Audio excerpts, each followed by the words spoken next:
Hi friends, பேசலாம். என்ன பண்ணிட்டு இருக்கேன்னு பார்த்தீங்களா? பைபிள் மெடிடேட் பண்ணிட்டு இருந்தேன். ஓகே, இன்னைக்கு நான் எப்படி பைபிள் மெடிடேட் பண்ணுவேன் அப்படிங்கிறத உங்களுக்கு சொல்லித்தரேன். ஃபர்ஸ்ட் என்ன பண்ணுவேன்னா, நான் எடுத்தோடனே பைபிள் எடுத்தோடனே வேதத்தில் உள்ள அதிசயங்களை பார்க்கும்படிக்கு என் கண்களை திறந்தருளும் அப்படின்னு சொல்லிட்டு நான் நல்லா ப்ரே பண்ணிடுவேன். ஃபர்ஸ்ட் ப்ரே பண்ணிடணும். செகண்ட் டிப்ஸ் என்ன அப்படின்னா, ஒரு சாப்டரோ இல்லை ஒரு புக்கை எடுத்துக்கிட்டிங்கன்னா நீங்கள் ஃபுல்லாத்தையும் வாசிச்சிடணும். ஒரு அதிகாரத்தை நம்ம பாதியில் நிப்பாட்டிடவே கூடாது எப்பயுமே.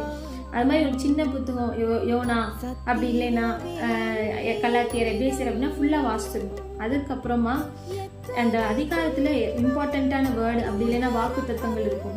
அந்த வாக்கு தத்தங்களை ஆண்டவர் உங்க கூட பேசினார் அப்படின்னா அந்த வாக்கு தத்தத்தை எடுத்து டாபிக் போட்டு, இப்போ ஃபார் எக்ஸாம்பிள் கர்த்தரை நம்பி இருக்கிறவங்க கிருபை சூழ்ந்து கொள்ளும் அப்படின்னா கிருபை யாரை சூழ்ந்து கொள்ளும், கர்த்தரை நம்பி இருக்கிறவர்கள் எப்படிப்பட்டவர்கள் அப்படின்ட்டு நீங்களா தியானிச்சு டாபிக்ஸ் போட்டு தியானிக்கும் போது கர்த்தர் உங்களை ஆசீர்வதிப்பாராங்க.